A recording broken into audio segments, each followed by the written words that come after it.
Hi, everyone, and welcome back to Create and Consume, a podcast about what we make, watch, and buy in the era of digital content. I'm your host, Austen Tosone. Work from home has grown about 5 times from what it once was back in 2019.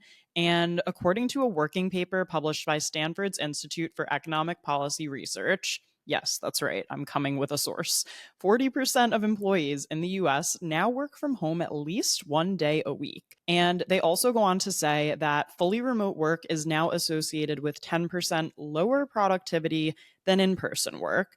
I have just been thinking so much lately about the ways we work now and how different it is from when I first entered the workforce, so to speak, when I graduated college. And I have been thinking so much now about what people want out of their jobs and what people want out of their careers. And I kind of came up with this idea for a podcast episode where I would talk about how work life balance is out and work life integration is in. So today we're going to talk all about remote work, flexible jobs, and how to find ways to better integrate your work more seamlessly into your life so that you can do more of what you love. And let's do a little create and consume before we get into the nitty gritty of this topic. So, one thing that I'm creating this week is I am currently attempting to film my first ever unedited day in my life vlog over on YouTube. And this is essentially where I go in and film a bunch of clips. And all I do is stitch them together in iMovie, and then I basically hit upload. So there's not going to be any fancy music cues. There's not going to be any zoom ins and zoom outs and text on screen. It's literally going to feel like we're on FaceTime together. So today, as I'm recording this episode, is the day that I am filming that vlog. I have no semblance of how it's going to turn out. Maybe it's up by the time this episode airs. If it is, it will be on my YouTube channel, which is just my name, Austen Tosone. And I would love to hear your thoughts on it because I do think that with YouTube videos, sometimes it is a little bit more polished, a little bit more fun and snappy, especially with the video component being such a big part of it. So I have absolutely no idea how this video is going to do, if I'm going to absolutely hate how it turns out or if I'm going to love it. So definitely go check it out if you haven't yet. And again, if it's live, I can link it in the show notes. Just taking another sip of coffee here. It's actually so rainy today. I hope there's no rain picking up on the mic right now, but if it is, maybe it'll set the cozy tone for the podcast with a little bit of background ambient noise. And anyway, as far as what I'm consuming this week, so I'm not someone who really follows any TikTok couples. I'm aware that they exist, but I can't say that I've ever gone out of my way to follow a pair of people before. And I'm here to tell you that has all changed in the past week when my algorithm started serving me videos of a woman having her husband watch High School Musical for the first time. And they have been continuing this series where he just keeps watching Disney Channel original movies that he's never seen before. And his commentary is actually so funny. So their names are Tim and Sydney. I have been watching them on TikTok and I have followed along with them. And they, I think, are about to hit 100,000 followers on TikTok, primarily that they've gained through this series. And they even went live a few days ago. They were watching Camp Rock and Joe Jonas joined their live. So they have just been having so much fun with it. And I've been having so much fun watching them. I literally was on my phone on my vertical phone screen, with TikTok open. I feel like that's really hard to do with my attention like fully captured, looking at them watching this content for probably like 20 or 30 minutes. I feel like that is so hard to do on TikTok, but I just feel like the entertainment was there. It's so fun to watch. So I will link their page in the show notes if you'd like to go check them out.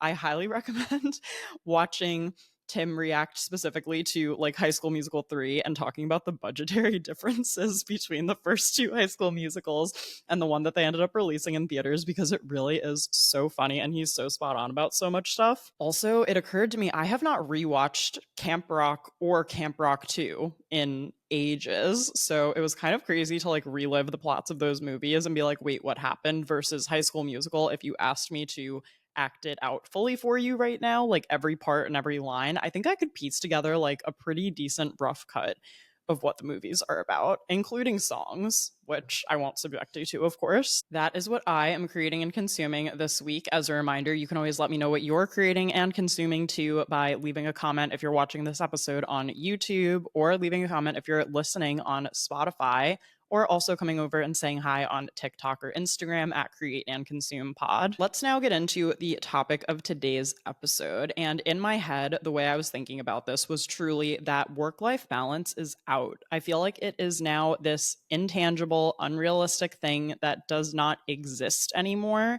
That is something so old school, and that just makes me think about truly like someone in the 1950s going to work and then coming home and having zero chance of having any contact with the outside world or with your company when you are home in your house and your primary electronic device is either like a radio or a black and white television set. And even in the 2010s, where people started having work laptops or work cell phones, or even just using their own personal devices to be able to get in touch with work remotely, it still did not have this full veil over us that it does now, in the sense that it's really hard to just log off at the end of the day.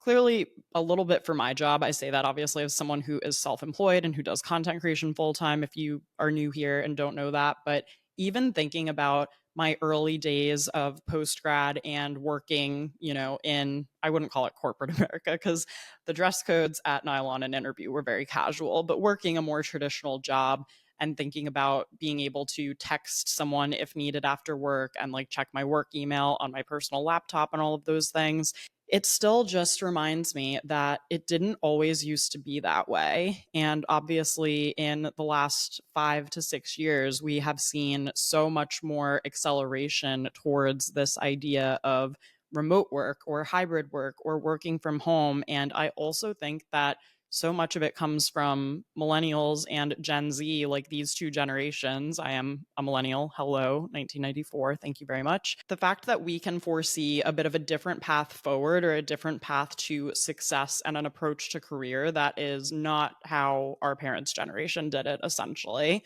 And clearly, so much of this has been accelerated by the COVID-19 pandemic in 2020, which was, I would say, probably a canon event in all of our lives at this point. Like, I know that I'm going to be in my 70s looking back and being like, oh my gosh, in 2020, like that was just the craziest possible time to be alive. And there were just so many people who had never encountered remote work before, who suddenly were working from home, and it was their very first time doing it. There was no transition, there was no warning. It sort of just all happened. There were a lot of people, of course, first responders and necessary workers who were still going into work every single day. And that obviously also came with its own stress and trauma, given that the pandemic, we didn't really know much about it at the time. We didn't have vaccines. We had no idea like what the outcome was going to be and what the risk was of going out into the world every time that you left your house. And thankfully, we are all in a much better place now and in a much safer place. But there is just so much that got shuffled during that time that I feel like has just been splayed out all over the floor rather than fully properly thought through and reorganized. And maybe you can relate to this if you are in a role that has just changed so much from when you first started it, or maybe you've even changed jobs or changed careers because maybe the pandemic was really like a wake up call for you in that way. I know clearly I am an example of that. And I was part of the Great Resignation, where I left my job in April of 2021. I actually talk quite a lot about that in episode 40, where I talk about why I went to work at a tech startup. And towards the end of that episode, I talk about my decision to leave that role in 2021 and how that all came to be. So I can link that episode in the show notes if you haven't gotten a chance to check that one out. I go into that a little bit more in depth there. But I feel like chances are everyone has sort of gone through these aha moments or these desires for something different during this time in the last few years. And obviously, a lot of companies have embraced remote work. And then there are also companies who are kind of struggling to figure out what to do in terms of remote work, hybrid work, or fully returning to the office. And I also was looking up just to see what the difference is right now in terms of people who are interested in being in the office full time.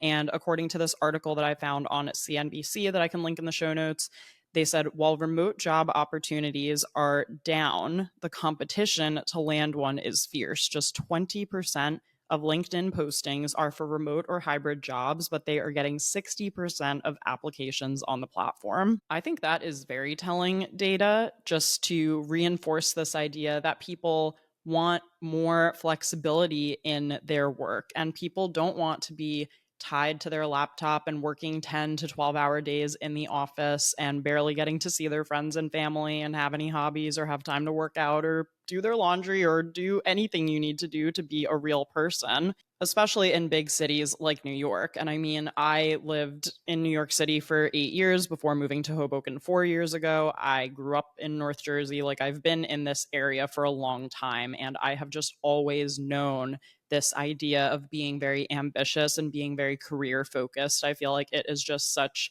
a hallmark of growing up in the Northeast and growing up specifically right outside of New York City. And where I went to college, it was also always a big talking point like, what are you going to do when you graduate and what's your career going to be? And I spent a lot of college interning and networking to make connections so that I could eventually get my job at Nylon, which was my first job after graduating because I had also interned there. And when I think back to working at Nylon from the outside looking in, it probably looked like a bit more of a relaxed work environment, just in the sense that I could wear, jeans and sneakers to the office. Of course, we were not saving lives or anything, but I still felt like the work we were doing was super important. There were a lot of late nights. There were a lot of going out of your way to get stories. There was also a lot of work outside of work, including brand events, networking, sometimes only being able to interview someone who was on a weird time zone or only had 15 minutes to do something. So it was intense in those ways, but it wasn't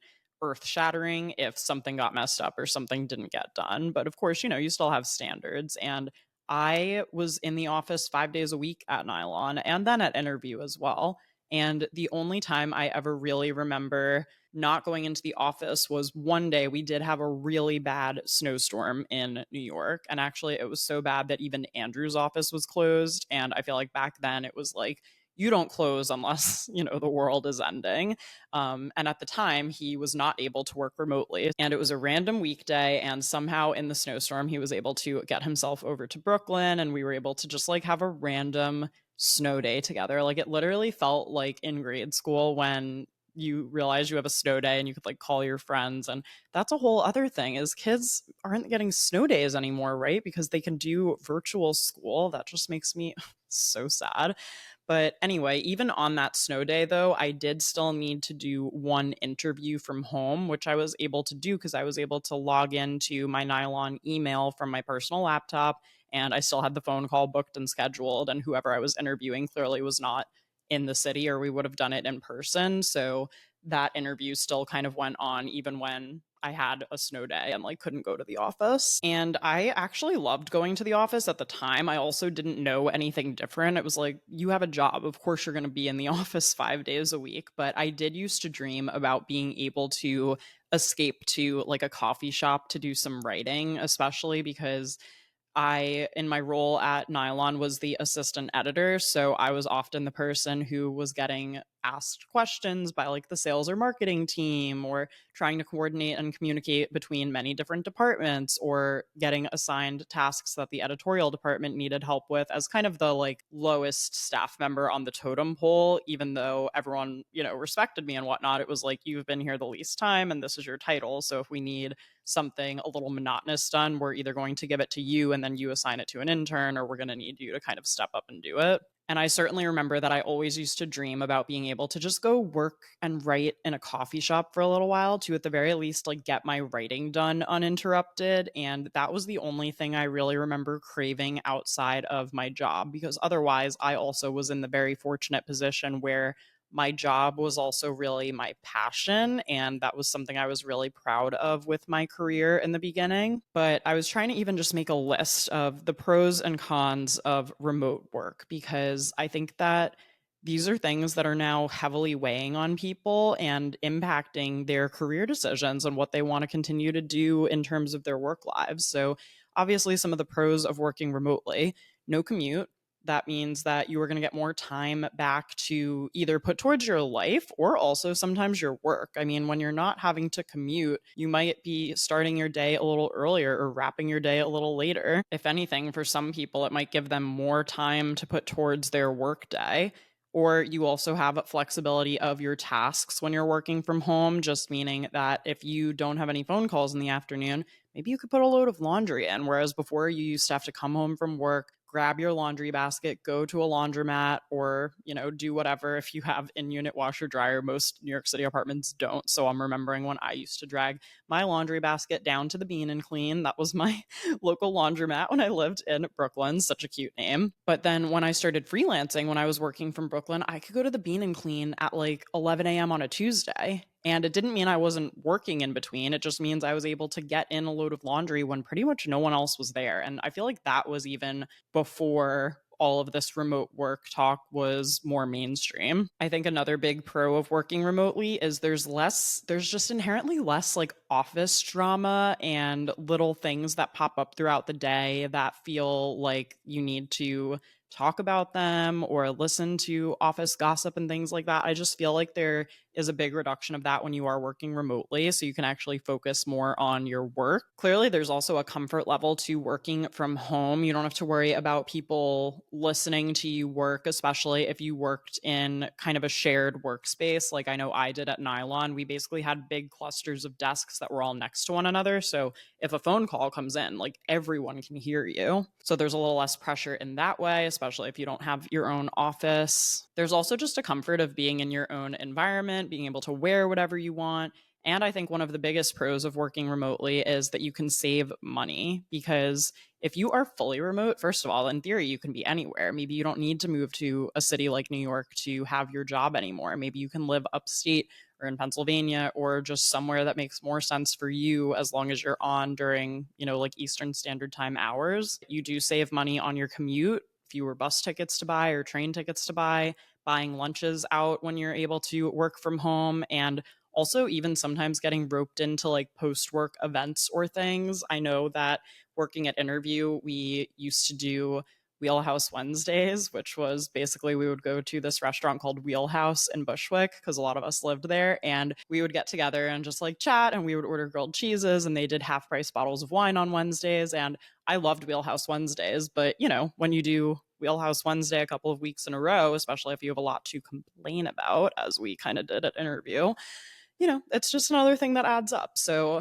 that is one thing. But then, isn't it funny? So the first con that I wanted to write down, cons of working remotely, is lack of camaraderie. So that's almost like the direct opposite to what I just said, because did I love Wheelhouse Wednesdays? Yes. But also, on an assistant editor salary and things like that, how much do you need to be going out every Wednesday? I mean, you're young, you live in New York, you want to socialize. It all makes sense why, but also at the same time, when that is removed, maybe you don't necessarily get to know your coworkers that well, or maybe you don't develop a rapport with your boss or feel comfortable messaging certain other people to ask things that would only ever come up if you are actually in the office environment. I think another con of working remotely is potentially working more and also not being the most focused, because sometimes when there's less of a barrier with like a stop time and a start time, you can find that you spend more time on tasks than you need to, or maybe because you're also like multitasking or doing something else, it does take longer for things to get done. And I feel like that's just something that is kind of unavoidable when you work from home, because there are more things to potentially distract you, especially if you happen to have kids at home, or if you live with someone else. Even if you live alone and you kind of picture yourself being in a little productivity bubble, there's always your phone next to you, or there's always something that could pop up and potentially distract you. So I feel like we are more likely to lean into those tendencies when we are at home and there's not really anyone around who would judge us for doing so. It's kind of just on you. Another con of working remotely, I would say, is that there is a potential increase of misunderstandings when you're communicating virtually. And this was something I was kind of starting to notice towards the end of my job at Jump Rope, was that sometimes I was being asked to do things and I was not fully comprehending the assignment or understanding exactly what I was being asked to do. I can't help but think that those things would have been cleared up and those things would have been a bit more obvious to me had I just been there in person to be like, okay, so you mean like this way? Yeah, yeah, yeah. Like having a bit of banter and back and forth and not necessarily just receiving like a set of instructions where you have to kind of put your own take on it and you have to scan it and say, here's what I have understood this to mean and take it for what it is. So that is definitely something I personally experienced. I imagine other people experience too, and can maybe even easily get frustrated with if you're not necessarily having phone calls and you're primarily communicating through like written communication. And we'll talk about that in a little bit. Another con that I personally found from working remotely was Zoom fatigue. And I know this is not even a new concept. I feel like after 2020 and 2021, we all have Zoom fatigue, but I now find that whenever I do have a Zoom meeting, first of all, it's usually one that I have chosen to schedule because I am my own boss and self employed. But now, also because they are more spaced out and less frequent, I can actually prepare for them, turn on do not disturb, like be focused and be in conversations when I am having Zoom meetings. I had two yesterday and I really enjoyed both of them and was able to put my full self into them and not be distracted with other things popping up because I know that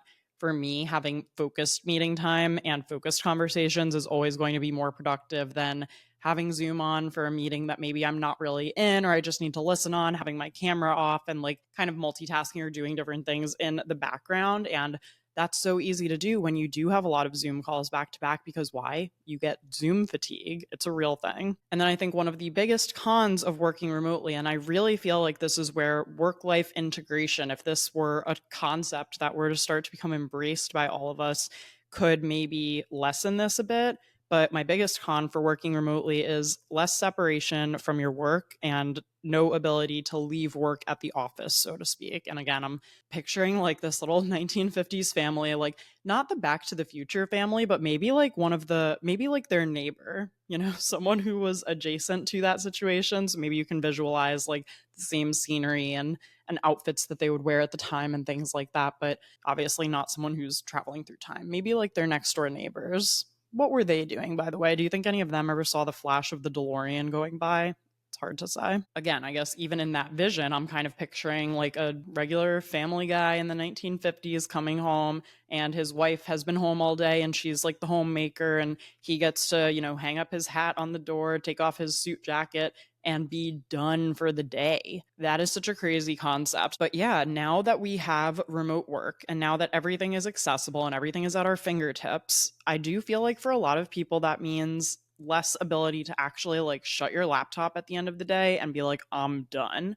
And obviously, there are some things we can talk about that I think are helpful kind of work from home ideologies to live by if you do work from home to help give a little bit of that separation, but it's just not always easy. Like, especially if you have Slack on your phone or like email notifications and things like that. And depending on the impression that you give your company of how available you are, people can potentially take advantage of that and can, overdo it when it comes to the communications and when they need to talk to people and what people define as urgent that can't wait till, the morning or whatever. Those are a bunch of the pros and cons of working remotely. And I also wanted to talk about some work from home ideologies that I try to implement and live by as someone who I think probably has a pretty good amount of work from home experience because I was working from home my first year and a half that I was freelancing from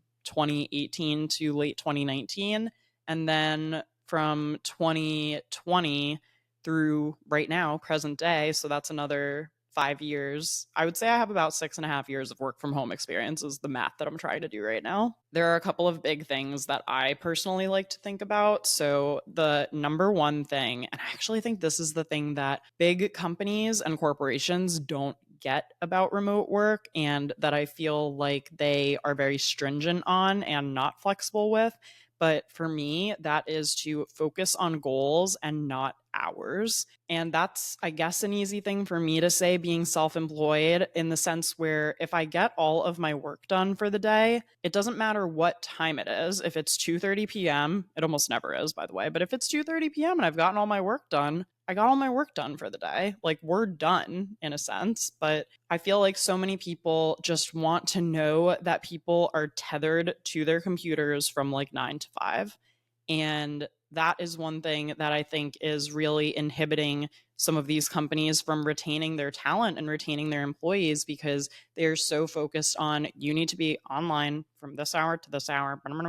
And it's a little too stringent, and it doesn't give people the true trust that they probably deserve for knowing that they're going to get all of their work done, because that's what they do at their jobs. You know, as long as you get the work done, what does it necessarily matter when and how you're doing different things? There are still so many big companies that are so rigid about that type of policy and that type of expectation that I think is going to become increasingly hard to tolerate, and may even become outdated within the next 10 to 15 years, of people who say, you know, treat me like an adult, understand and respect that I'm going to get my work done.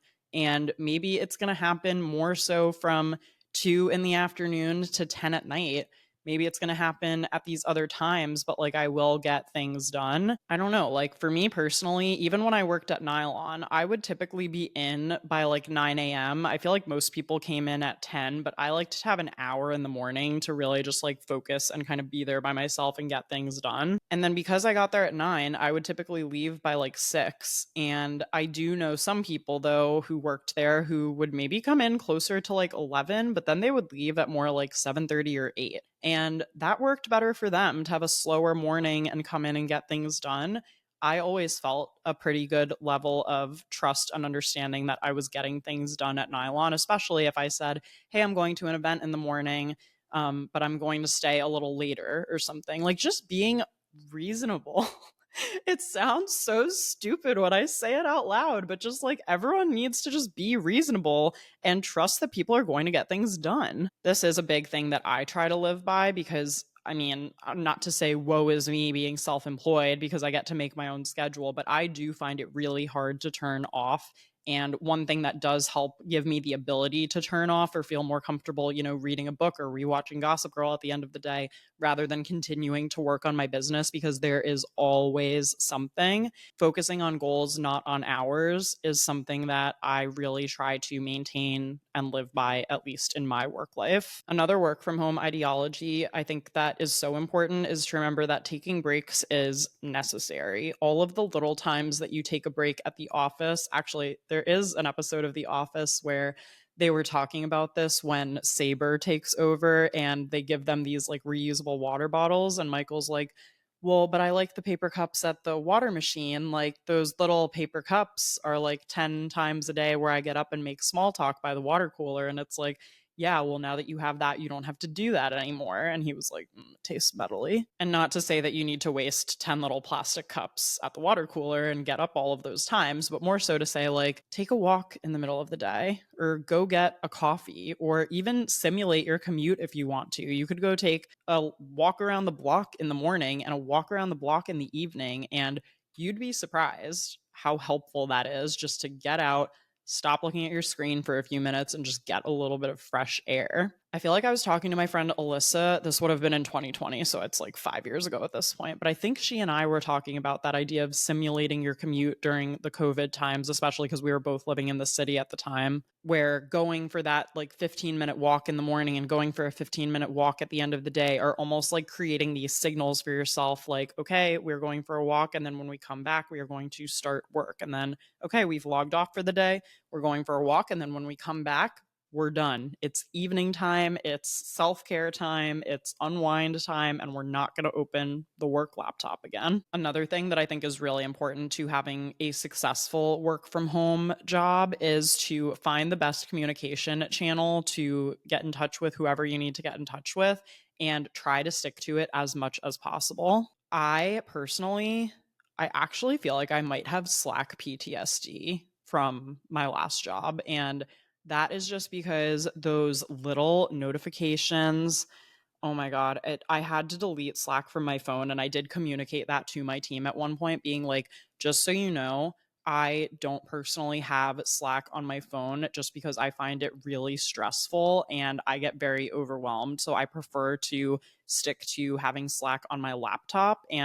But just like those notifications, it just felt so invasive to me for some reason. Like, I am someone who, if you email me, there is a very high chance I will email you back in a timely manner because that's my preferred communication channel. Now, being self employed, I always tell people to email me or sometimes they DM me on Instagram. Like, those are the two best ways to reach me. I am very unlikely to give out my phone number, and I really don't use communication channels like Slack just because I find them so stressful for some reason. And you'd actually think that someone like me would love something like Slack because there are so many different ways to organize your chats and everything. And like it is pretty accessible and a bit less like back and forthy compared to email. But I just, for some reason, like when I would see Slack notifications at my job, it just always made me wonder if I was doing something wrong and like if someone was calling me out or something versus like I'm much more looped in with the email world. I get emails all the time. I don't know why that is, but really, like, I try to avoid Slack channels at all costs. But either way, I think knowing how your team prefers to communicate, maybe your team calls each other. Like, if you have an update for a team member, maybe you are literally picking up the phone and just giving them a call to tell them right then and there. Maybe you do prefer texting during work. Maybe you're an email company. Maybe you have some kind of internal chat that makes it really easy for you guys to talk, maybe like Slack or Discord. But whatever it is, trying to pick one primary communication channel and stick to it, I think is really helpful because then it also gives you more control over logging off at the end of the day and saying, okay, we're off of Slack now and we're not going to open it again until tomorrow morning. And if something is really, really urgent and you have, close team members who rely on you for things, then I feel like a text could potentially be the next step if there's something that is critical for someone to look at. And then another big work from home ideology for me has always been to have some little semblance, at the very least, of separation between these are working hours and these are offline hours, where in an ideal world for me, that means being able to sit at my desk when I'm working and then to not be sitting at my desk when I'm not working. And I am very grateful in this apartment and in our last apartment that I have had a dedicated desk space to work from because that's not something I had when I was living in Brooklyn, just because it was a small room that I had in my apartment that I shared with the girls. And then the rest of the apartment was really a shared space. What I used to do back then when I was freelancing was I would primarily do all of my work from the dining room table, which worked out pretty well because honestly, I think we ate most of our meals on the couch. So in my mind, the dining room table kind of became my desk during those years. Sometimes I would get in the habit of writing blog posts before bed, and that was definitely not ideal because then I was truly like bringing my work to bed with me, which is something that I do not do now unless there is a really urgent deadline or something I need to meet. If you can have your own home office space where you live, that is obviously incredible, especially even if there's like a door you can close at the end of the day when you leave that space and leave it behind. That is, of course, the ideal situation. But even if you live in a small space, like we have a couple of stools at our kitchen counter. If that was all I had and I did not have this desk set up, I would honestly pick one chair to sit in while doing my work and then another chair to sit in like while I'm eating. And I know that sounds silly because they would be right next to each other, but even just in my head designating like this is my work spot and this is my chill spot. It sounds silly, but if you try it, I feel like it actually does help. Another big work from home ideology is to get changed out of pajamas. I could not function if I woke up in my pajamas and just fully came over here and sat at my desk. Like, that would be a no no. I would personally just find it impossible to focus. And I would say remote work has definitely made my work from home wardrobe a lot more casual and laid back. I do often work in leggings and a t shirt if I'm not recording content. Today, I'm in a very simple but cozy black knit jersey dress. Mostly because it's really humid today. I was actually in a cuter dress before and I was just like, nope, this is too hot for right now. It is rainy, it is humid. I just need to be in a sleeveless situation. And this dress is so comfy, it's stretchy, it's nice, but even being in this compared to leggings and a t shirt gets me in the mindset of like, yes, we are recording content today, we are filming. It just makes me feel more physically on. So no matter what, when I get up, in the morning, I always change into something, even if it is leggings and a sweatshirt. I try to also, maybe slick my hair back or just like do basic skincare or something to make me feel like I got ready for the day. And then my last work from home ideology, I know this might not be possible for everyone depending on your job, but I really try to leave the house to work once a week. And for me, that usually means going to a coffee shop. However, I do really want to talk about co working spaces for a minute because I feel like this should be the time that co working spaces are thriving, but I don't really hear that much about them, even from other fellow content creators and things like that. And I don't really know of that many other than your typical WeWork environments. There is a co-working space in Hoboken I've been meaning to check out. It's called Mission 50. I should honestly just like book a day pass there for myself sometime later this month and go check it out.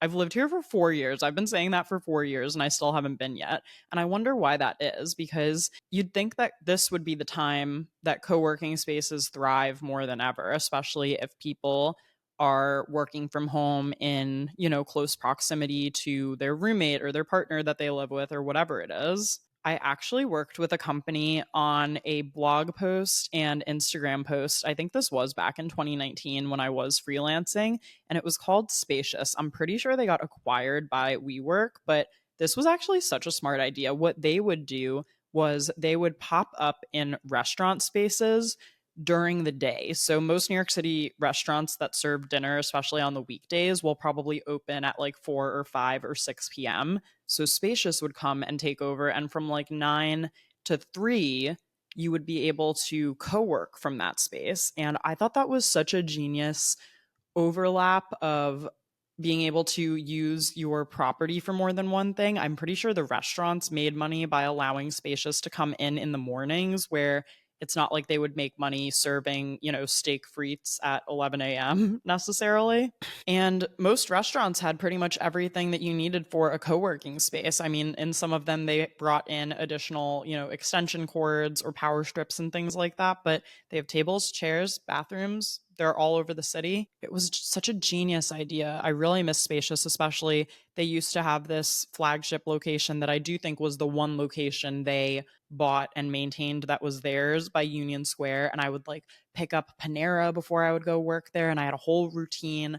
I'm going to try to find a vlog from 2019 to link in the show notes where you can see what I'm talking about because I definitely used to vlog there quite a bit. And it also got me thinking about a brand like CoverGirl, which I think does one of the most genius things. And if any brands happen to be listening to this podcast, please consider doing this, especially if you have a hybrid office situation or you find that people are not in the office or utilizing conference rooms and things like that as much as they once were. So CoverGirl, one of my favorite drugstore brands by far, like a brand I've truly used ever since I first was allowed to purchase makeup. They are actually owned by Coty, and so they're based in the Empire State Building, which is very cool in and of itself. And they have this thing called the CoverGirl Content Studio in their New York City office where they basically converted a conference room that, to be fair, probably no one was using into a studio space where creators can come in and use the studio space to create content. And I actually am headed there tomorrow for an event they're doing with YouTube at the time I'm recording this, which is so exciting. But this is such a genius idea, and more brands should do this for content creators. One big issue I run into from working from home as a content creator is, well, number one, I do share this apartment with my wonderful husband, Andrew. Could not ask for a better roommate or person to share close proximity with on a day to day basis. And I, mostly try to film on days when he's in the office, but also, my apartment, like I am so happy here and I am grateful to have my desk space and things like that. But you start to see the same backgrounds over and over again. Maybe some things are not as aesthetic as they could be. To have this space to go to that gives me a new place to record. It just like ignites creativity, being in a new space, having a bunch of little different corners to film in and work with. It's just such an amazing feeling. And I wish that there were more brands who would do things like this, especially because while I was reading that CNBC article, they were talking about the return to office just as much as they were going through the remote work situation. And they were saying one of the biggest reasons companies keep pushing for a return to office is because they're paying all this money for what they called expensive corporate real estate.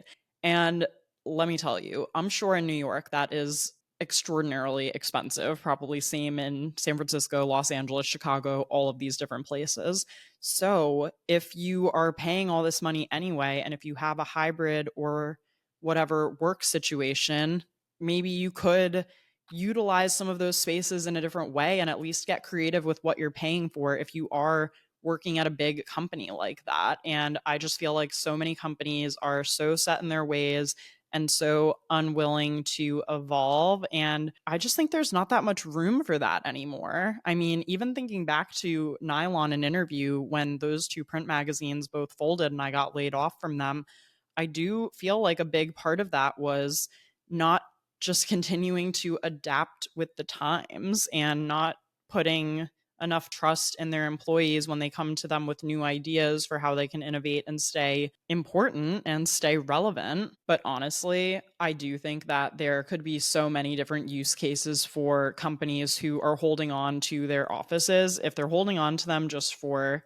the sake of saying that they have one, then maybe they could be utilizing it in some different ways at the very least. So I think I might go give the Hoboken co-working space a try since I've been talking about it. Honestly, as long as a co-working space has a flexible like day pass option, I think that is so helpful just to lock in and have, especially if you know you're going to be somewhere for the whole day and you really want to just go somewhere different and try to get some work done. And that really brings me to the whole idea of work life integration. This is just something I have been thinking about so much. And when we look at how work has traditionally been, at least speaking from my experience living here in America, you would work the same job for X amount of years, 20, 30 years, you'd move up the ladder, you'd keep earning more seniority, more vacation time, more money, etc. And I just feel like that is very rare these days. I know it still exists, especially in more traditional companies, thinking like banks, law firms,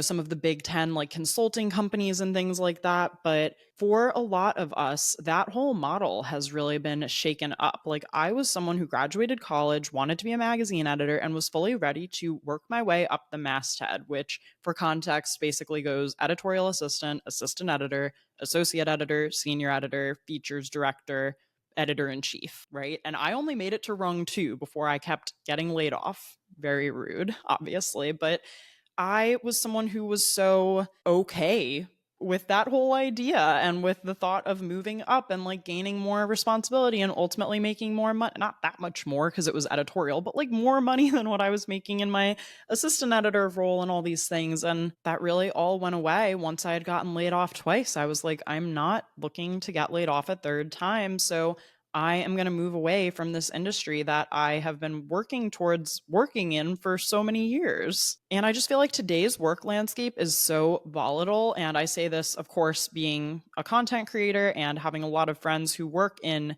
media, journalism, marketing, these kind of industries where today's work landscape is just so volatile and so different from how it used to be. It's very rare for me to meet someone who has been in their current role for 10 years or even 5 years or even 3 years, call it. A lot of my friends lately are either, I feel like, freelancers or, fully self employed. Or if they have a day job, they are also looking for some freelance work or side gigs that more align with their current passions than their day job was. Because this idea of having a career that you're so passionate about and that pays well and that like gives you everything you want, it just feels really hard to grasp onto lately, especially when we think about this whole landscape of remote work and what that all means. And I feel like the real trade-offs are really either time or money is what it comes down to, because in theory I make my own schedule, right? And I could choose to take 2 weeks off of work and take a big vacation. but I don't have paid time off. So when I do choose to take time off like that, it typically means that I'm going to make less money when I do. Maybe you make a ton of money, but you feel like you barely have any time off. And those are the two big things that I feel like people go into jobs evaluating is how much time is this going to take and how much money is it going to either pay or cost if I do or don't take certain opportunities. I also am a big fan of people having a day job that is something very straightforward that you can do that allows you to log on at a certain time and log off at a certain time that pays the bills so that you can pursue your passions and so that you can fuel what you want to do on the side. Because again, the world is changing and evolving. Things that may have been people's dream jobs 10 or 15 years ago may either not really live up to that expectation anymore or honestly may not even exist somewhat. Whereas as we continue to look ahead, there are probably tons and tons of jobs that haven't even been created yet. YouTube launched in 2005, and now YouTuber 20 years later is one of the top jobs that Gen Alpha and Gen Zers say that they want in the future. One of the big reasons that I love being a content creator so much is because I think this job is the perfect example of work-life integration. When I'm creating content, it is sometimes planned and sometimes, intentional stylized shoots or blog posts or whatever it is that I put together. A lot of other times, though, it's me creating content around something going on in my life or finding something that is an extension of what I'm doing day to day or what I'm thinking. Even this podcast episode is a great example of that. I can turn almost anything into content. It's a very, great skill that I have, of course. And even thinking about like the other weekend, Andrew and I went brewery hopping in Brooklyn, and I was able to end up writing an entire blog post about the best Brooklyn breweries.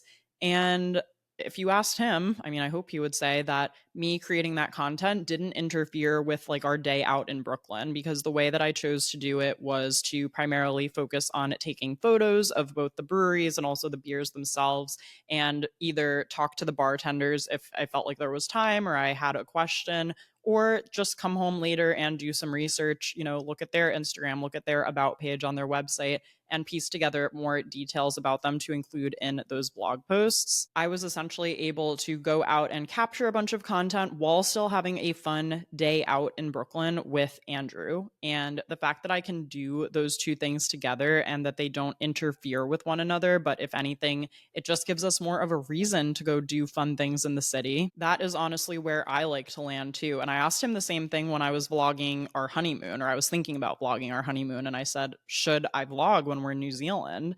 And we both ultimately agreed that I should. And I'm so happy that I did, because of course now we have a video of our trip to the other side of the world that we can watch back whenever we want. Of course, it made for a really fun YouTube video that is one of my best performing videos from 2024. But even more than that, like to be able to look back on that in 20 years and be like, look at us, like that was us on our honeymoon, and remember how great this meal was, and remember how beautiful that landscape was. Like, to be able to have that memory for us, if nothing else, is something that I'm so grateful that I have. And as I've been talking about, that work-life separation is really hard now with remote work. So I've just been trying to think of more ways that work and life can coexist together and inform one another and make one another better if possible. I feel like I have learned so many even little micro lessons throughout my time being self-employed and working from home, like creating my own self-assessed accountability, just in the sense that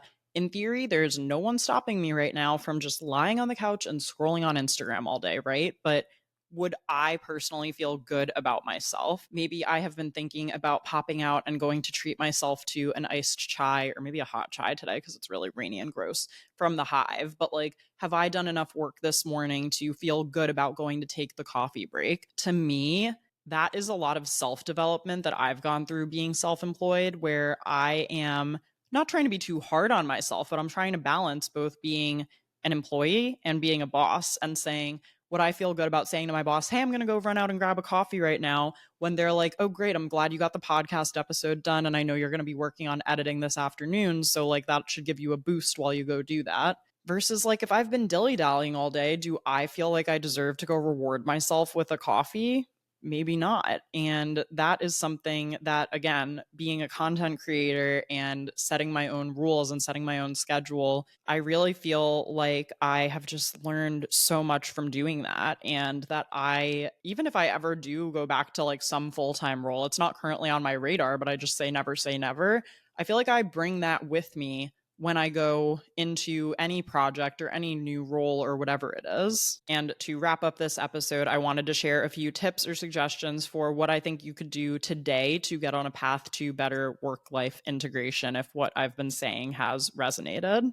First, I think it's good to evaluate your current role. Like on a scale of 1 to 5, how much do you feel like your job allows you to live your life? And that's a big question to ask, and probably not one that people were asking either 5 or 10 years ago. But I do think that this is an important metric to at least like know and understand. Also, I think starting with the little things that you can control, because if you just did that and you're like, this is not the way that I see my life going, this is not the job that really feels like the right fit for me at this time, before we go blow everything up and, put in our 2 weeks notice and go do some soul searching, are there some little things that we can do to make things better right now, at least? Like, can you go for a walk before work to, again, get a little bit of that separation, get some fresh air, and start your day with hopefully some sunshine?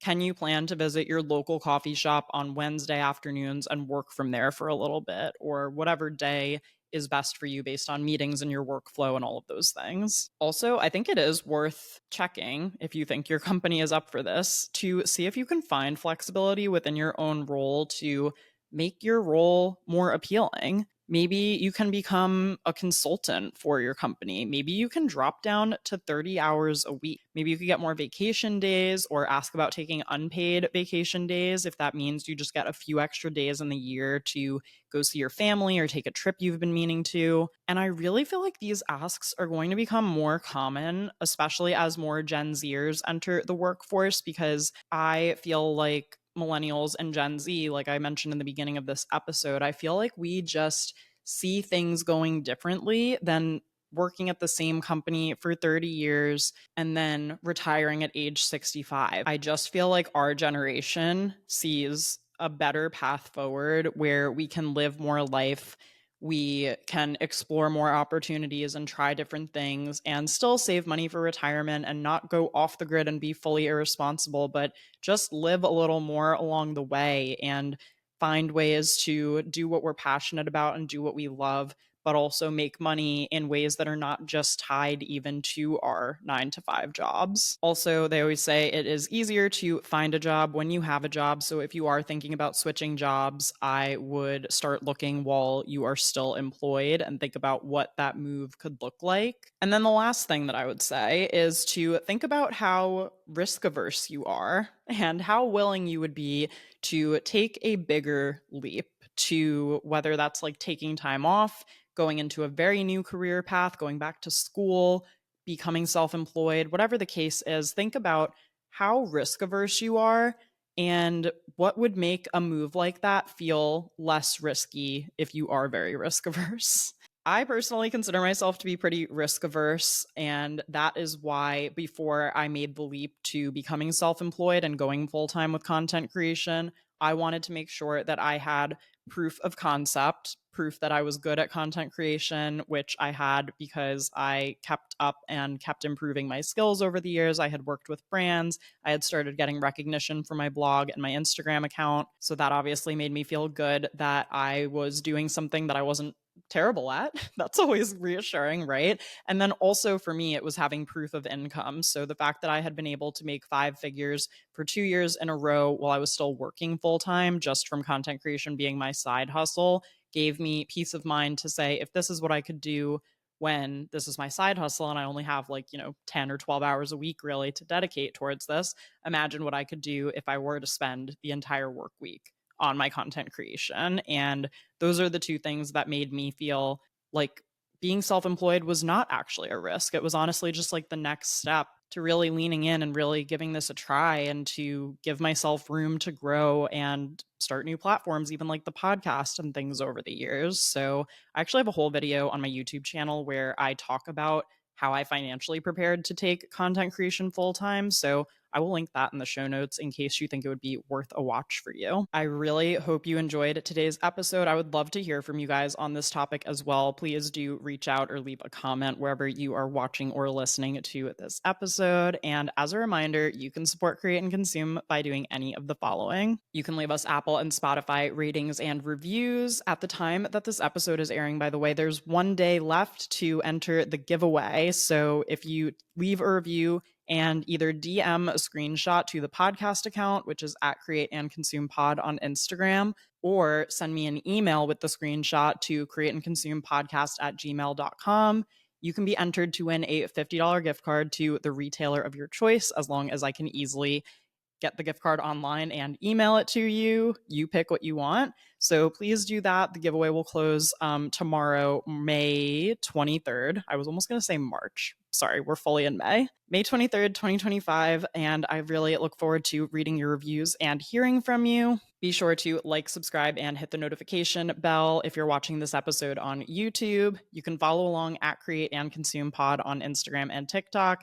You could send this episode to a friend who might enjoy it. And as always, don't forget to check out createandconsumepodcast.com for episode recaps and more. Thanks again for listening, and I'll talk to you soon.